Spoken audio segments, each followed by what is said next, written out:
Okey, sekarang kita sambung substitution shipper. Okey. Dalam substitution shipper ni, mesej disulitkan dengan menggantikan satu unit teks biasa dengan satu unit teks yang lain. Okey, ada dua contoh. Okey, satu scissor shifter dan satu lagi pigment shifter. Okey, kita tengok satu-satu apa dia scissor shifter. Okey, scissor shifter ialah salah satu kaedah shifter yang paling awal digunakan oleh manusia untuk menyulitkan mesej. Okey, maksud dia di sini shift dianjakkan. Okey, teks dianjakkan. Okey, dengan kata kunci yang diberi. Contoh di sini. Okey, K5 bermaksud anjakan sebanyak 5 tempat ke kanan. Okey, dalam senarai abjad. Senarai A, B, C, D sampai Z. Kemudian kita kata K5 maksud dia kita anjakan 5 huruf. Okey. Maka abjad A dalam teks biasa akan digantikan dengan abjad V. Okey, sebab kita ulang-ulang ABC sampai Z. Okey. Kemudian kira sampai 5. Okey, ini adalah contoh roda. Roda peranti roda yang mempunyai 26 abjad. Okey, dia ada dua ABC. Okey, satu roda di luar, satu roda di dalam, di mana okey, bahagian dalam roda boleh diputar supaya setiap huruf pada bahagian dalam roda dipadankan dengan huruf pada bahagian luar roda. Okey. Kita tengok contoh pula. Okey, contoh di sini. Amir menerima satu mesej berikut. Okay, dia diberitahu bahawa kaedah sifar yang digunakan ialah scissor sifar dan kunci ialah 3. Okay, jadi maksudnya 3 di sini kita kena anjakan huruf 3. Okay, A, B, C, D. Okay, ini adalah teks biasa. Okay, kemudian kita anjakan kepada 3. Okay. Okay, tulis semula abjad dalam mesej sifar. Okay, kita tuliskan semula ini. Okay, G. Kita tengok G dia berada di mana. Okay, G dia berada di J. Okay, jadi J. R dia berada di U. Okay, M dan seterusnya. Okay. Kalau kita tengok dia dianjakan 3. Okey, sebelum A kita anjakan 3. Anjakan yang W, X, Y, Z ke depan. Okey. Itu adalah contoh scissor sifar. Okey. Seterusnya kita pergi kepada pigment sifar.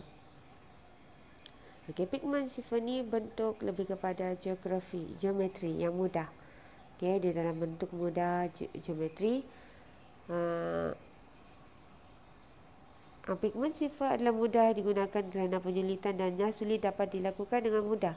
Okay, jika simbol tipografik diketahui. Okay, ini adalah garis sempadan yang berbeza membentuk simbol grafik yang berbeza. Okay, kita boleh rujuk jadual 2.2. Okay, abjad dan perwakilan simbol pigment yang berpadanan. Okay, A, B, C sampai Z. Okay, berdasarkan jadual 2.2, mesej selamat pagi disulitkan menggunakan pigment sifar yang dengan mudah seperti ditunjukkan dalam 2.3. SELAMATPAGI. Okay, dia ambil daripada sini. Okay, S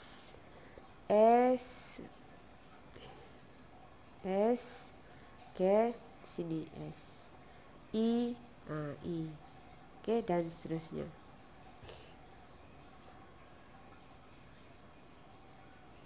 Kayaknya sulit menggunakan pigment sifar. Okay, kita dapat message ni. Okay, kemudian kita cuba untuk sulitkan dia dengan rujuk kepada jadual yang di atas. Okay, kita akan dapat teks. Okey, seronok belajar. Itu adalah pigeon cipher. Seterusnya kita pergi kepada transposition cipher. Okay, transposition cipher ialah satu kaedah penyulitan yang berbeza dengan substitution cipher. Okay, yang tadi substitution cipher menggantikan abjad dalam teks biasa dengan abjad lain atau simbol. Tapi dalam transposition cipher, dia ubah kedudukan abjad dalam teks biasa. Okay, abjad yang terkandung dalam teks biasa adalah tetap A, B, C sampai D. Okay. Ini bermakna cipher ini melakukan perubahan terhadap kedudukan abjad-abjad dalam teks. Okay. Perubahan yang berlaku ini juga dikenal sebagai pemutaran dan pencampuran, scrambling. Okay, kita tengok contoh. Ada dua jenis transposition cipher, columnar transposition dan juga relevance cipher. Okay. Yang ni pun menarik juga. Kita tengok di sini yang mudah. Contoh 2.3. Okey. Kita mau sulitkan teks ini. Maklumat mesyuarat akademik. Dan kita bagi kata kunci bola. Okey. Kemudian kita bina jadual. Okey. Dan isikan baris yang seterusnya dengan menggunakan nombor. Okay, nombor ni kita kira daripada A sampai Z. A ialah yang pertama, B yang kedua. Okay. Ikut kepada kata kunci yang diberikan. Contoh di sini A ialah yang pertama dalam abjad ABC. Kedua ialah B. Seterusnya mana lagi? Huruf yang selepas B. Okay. Huruf selepas B yang terdekat ialah L. Jadi dia nombor 3. Okay, last sekali ialah O. Okay. Disusun macam tu. Kemudian formula digunakan. Okay, bilangan baris sama dengan bilangan abjad dalam teks. Okay, kita kira ini. Bilangan abjad dalam maklumat mesyuarat akademik. Ada 25 huruf di situ. Kemudian bilangan abjad dalam kata kunci yang ni, bola tu. Okay, jadi 25 bahagi 4 darab 6.25. Dapatlah 7 baris. Okey, 7 baris. Okey, apa fungsi 7 baris? Okey, 7 baris tu kita kena buat petak-petak. Okey, petak-petak yang kita susun semula perkataan. Okey, yang kita susun semula BOLA. Kemudian susun nombor dia 2, 4, 3, 1. Okey. Kemudian selepas tu kita cuba tulis huruf, okey, yang kita mau sulitkan. Ikut dari kiri ke kanan, okey. Kiri ke kanan, kemudian turun bawah, okey, dan seterusnya sampailah ke petak yang hujung. Dan pada petak hujung kita tulis apa-apa huruf. Okey, apa-apa huruf. Okey, dan dapatlah maklumat yang disulitkan. Okey.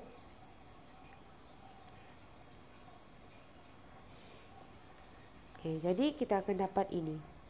Teks yang sudah disifrkan. Okey. Teks cipher akan ditulis berdasarkan jadual yang dihasilkan dalam langkah 2. Mulai dari darjah 1, abjad ditulis dari atas ke bawah, diikuti dengan lajur yang seterusnya. Okay, ini yang first, kemudian yang kedua, okay, ini satu, ini dua, okay, yang ketiga dan keempat. Okay, tulis je balik. Okay, itu maklumat yang sudah disifrkan. Okay, yang mana kita perlu kata kunci dia. Okay, dan juga dia punya cipher, teks cipher. Okay, yang sulit seterusnya. Yang sulit menggunakan columnar transposition. Okay, contoh di sini, Ramli menerima teks cipher dan kata kunci daripada pelatih bola sepak seperti yang ditunjukkan di sini. Okey, ini sama juga macam tadi. Okey, kalau kamu tengok dia punya kata kunci ialah pintu. Okey, dalam perkataan pintu ni kita susun balik mana huruf yang first, paling awal. Okey, huruf yang paling awal di sini ialah I. Okey, dalam susunan ABCD, yang huruf yang paling awal ialah I, jadi nombor 1. Okey, seterusnya I, J, K, L, M, N. Okey, N ialah yang kedua. P yang ketiga. P, Q, R, S, T. Dan last sekali U. Okey, itu adalah susunan. Macam mana cara mau menyusun. Kemudian bilangan lanjut dalam teks. Okey, berapa? Kira ni berapa? Masukkan di sini. 30. Okey, bahagi 5. 5 ialah ni, pintu. Okey, dapatlah 6 baris. Okey, seterusnya kita susun semula. Okey, kita susun semula 6 abjad. 6 huruf. Okey, yang tadi tu 6 huruf. Kemudian kita susun ikut dia punya lajur. Okey, ikut dia punya barisan. Okey, mana nombor 1? Okey, kita letak di nombor 1. Okey, ini nombor 2. Nombor 2 di sini. Okey, ini nombor 3. Nombor 3 di sini. Ini nombor 4 di sini dan ini nombor 5 di sini. Okey, dan kita tuliskan huruf-huruf dari atas ke bawah. Okey. Nombor 1 tulis E, I, E, A, L, A. Okey, dan seterusnya. Okey. Selepas tu kita akan dapatlah semua yang sudah berisi. Dan kita boleh baca dari kiri ke kanan. Okey. Kalau kita baca dari sini, senarai, pendek, pemain bola sepak. Okey, yang last sekali tu kita tambah saja. Okey, jadi dia punya teks yang dinyahkotkan ialah senarai pendek pemain bola sepak. Okey, yang penting di sini kita kena tahu dia punya sifar, teks sifar, dan juga dia punya kata kunci. Okey, seterusnya kita pergi ke relevant sifar. Okay, relevant sifar ni macam pagar lah. Okey, sama misalnya dia disebut zigzag. Okey, zigzag dia bentuk zigzag. Okey, contoh di sini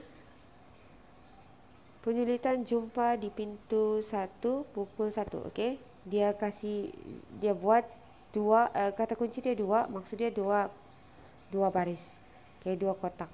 Jadi dia susun huruf tu 2 kotak. Okey, J, U, M, P, A, T, I. Okey, kemudian dia susun ikut baris yang pertama. Okey, kemudian yang kedua. Okey, J, U, M, P, J, M, A, I, T, I, U, I. Kemudian baru sambung U, P, D, P, N, U, P, K, L. Okey. Cara untuknya sulit menggunakan relevance. Okey, contoh di sini, ini adalah teks sifar. Okey, kunci 3. Okey, maksud dia kunci 3, dia ada 3 baris. Okey, ada 3 baris. Kemudian kita susun semula ikut zigzag. Okey, untuk memudahkan kita cuba tanda. Okey, setiap petak tu kita tandakan. Okey, untuk kita mudah untuk menulis. Okey, K, M, okey, M, D,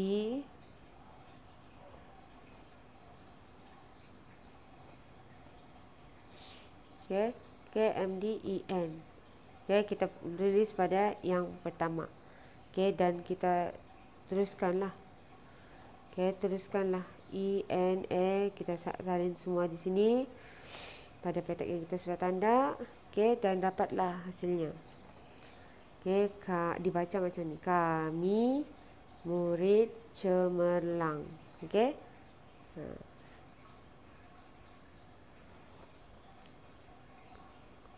Okey. Cuba buat proses penyulitan dan yang sulit. Okey. Untuk latihan, saya mahu kamu cuba buat proses penyulitan. Okey, ini masa sudah.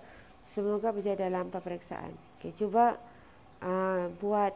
buat dalam bentuk pigment shifter, reverse shifter, column transposition dan juga scissor shifter.